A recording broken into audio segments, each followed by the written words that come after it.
Okay, so in the last episode we talked about the first War Wagon, and in '93 how I kind of got it put together. What's kind of wild was, I used a lot of parts that were left over. The springs actually were the ones that came out of the Blue Giant truck, which originally came out of the Barefoot race truck. They used the same springs, and Dabney was throwing them away. They would try to re-arch them about 3 or 4 times, and then they would lose their ability to re-arch them and get them to hold memories. So actually he would throw them away, and I took those and I made my spring hangers longer on the War Wagon, so I had more travel for them springs to go. And then I used a single hydraulic cylinder, a one-way cylinder, which were actually used off of combines to pick the headers up and down. I got them from the Dabney brothers. They were messing around with those, and then they had an accumulator, this great big accumulator that was something to do with an army tank, and I'm not real sure where they found them, or it was either a tank or it was something off of a landing gear of an airplane, I'm not sure. But they were a one-way cylinder. There was no way to actually valve them, but those actually helped with the landings and having the leaf springs, lighter leaf spring pack. I only ran, I think, 3 or 4 leafs in the front, and in the back I had 5 or 6, and of course the engine was in the back. And those cylinders I would run, I think, 400 pounds of air, nitrogen pressure in the accumulator. I think it was 400 in the back and 300 in the front, if I can remember. It's been so long ago. But the truck actually worked very well for not having any dampening. I had a good solid 12 inches of suspension travel, and the truck really didn't ride too bad. It was one of those deals where if you ran it harder, it actually landed softer, but a lot of times it would rebound at least 1 hop on the landings. But so '93 was kind of a rough year. I got it done there in that July and debuted it at Mansfield, Ohio.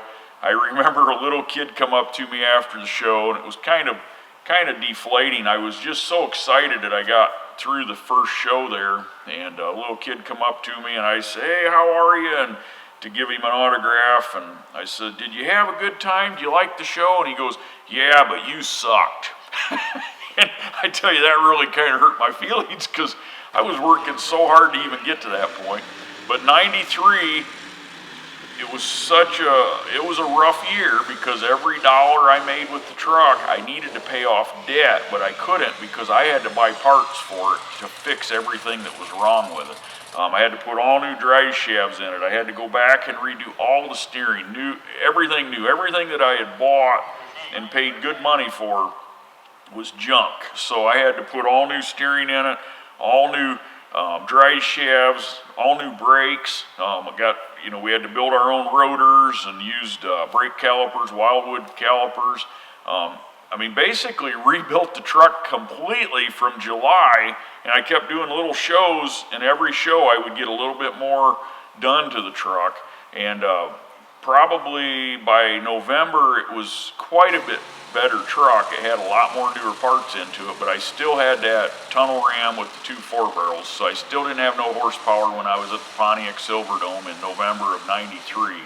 But I took that money from that. My dad and everybody that was involved with loaning me the money was actually very gracious about letting me get the parts I needed. Of course, I think they were embarrassed too. They wanted to see the truck perform better, so they were all gracious about saying, spend the money on parts. So I remember I got with Don Gerardo, which my dad was friends with him from way back, and Gerardo's got some killer blower and injector systems, and he was a drag racer from way back, and I got with Don, bought my first 871 blower, and put a Enderley injector on it back then, because everybody told me, "Oh, you better go with an Enderley. Don't go with Gerardo's stuff, because it's different. Nobody will be able to help you." So I did put the blower and injector on it, and changed it over to alcohol. I was running race gas before that. And boy, my first show was Evansville, Indiana in '94 in January.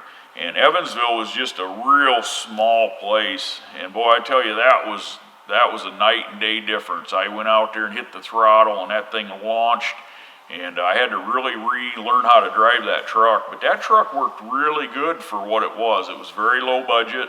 I had probably twice as much in it as what I should have, just because of all of the bad deals. But you know, you learn a lot on that, and it actually made me a better driver. It made me a better fabricator and everything, because I had to learn real fast. Now on the front, it had the Rockwell 250 planetaries, which came off of the early Thumper truck, the first Thumper. But the rear had the Rockwell, the 205s, which are the bolt together ones that are a lot lighter duty on the rear axle. So very early out, I started breaking the rear steering knuckles, and because the truck would fly nose high and it would land on the rear first, so it wasn't very forgiving, so I started breaking those real bad. Well then, so later in, I think it was 95, I went ahead and took a 106 axle housing and actually lengthened it, and then I used front spindles off from the planetary knuckles. I actually just used front spindles, and I had my buddy with the machine shop build flanges for those. So I actually put front spindles on a solid rear axle and had long axle shafts made by Mosier's, and that solved that problem, but I had no rear steering. So a lot of the later footage you see and pictures of the War Wagon, the first War Wagon, had no rear steering, but you know, I learned real quick how to adapt, and then I could be very aggressive with it and not worry about breaking the rear wheels off. The truck worked real good. I ran that truck from 93 to the end of 96, and during that period was when I was collecting parts, because I wanted to build a new race truck. You know, when I built the first War Wagon, it was right when everybody was coming out with the Custer coilover shocks. There was a few guys running nitrogen without coils, and I had a lot of people tell me right up front, you know, they said, oh, you need to convert this right away. But I was so strung out on finances, I could not afford any more parts, so I had to just run the truck, do the best I could. I was still working for my dad part-time in the body shop, and then I actually went to work for a farmer too. And back then, you couldn't run a monster truck full-time like you can now. Back then, you know, you would run the first quarter of the year in the winter, and then you would run in the middle of the summer. So in the spring and the fall, I actually worked for a friend of ours that has a very large family farm, and I was able to work for him spring and fall, and that was kind of a nice, you know, change of pace a little bit. I drove their semis for him in the fall during harvest, and in the spring I would drive the big four-wheel drive tractors and the farming equipment. But I collected a lot of parts, and was friends early on with Steve and Barb Combs, who started building all the nitrogen shocks. So actually Steve worked with me and let me make payments, and I made payments with him for probably a good year or so until I actually was ready for the shocks, and we did.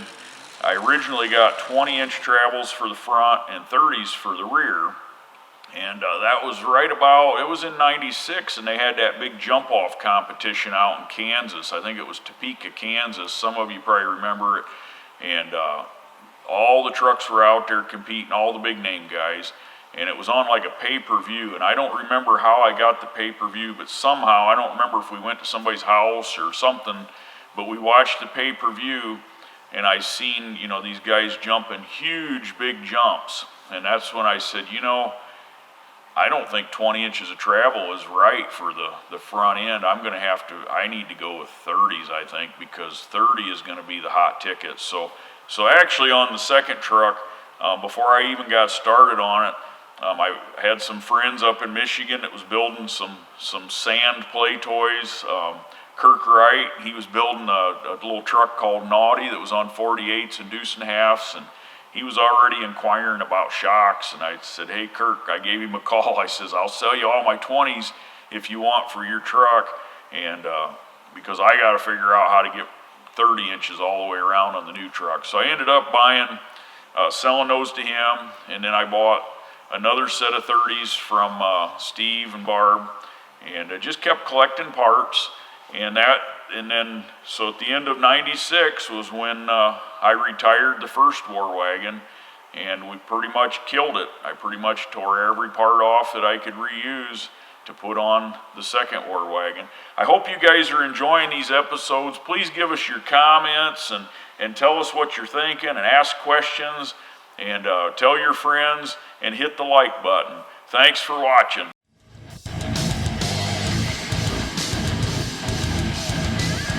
They were beautiful, awesome, great, fantastic.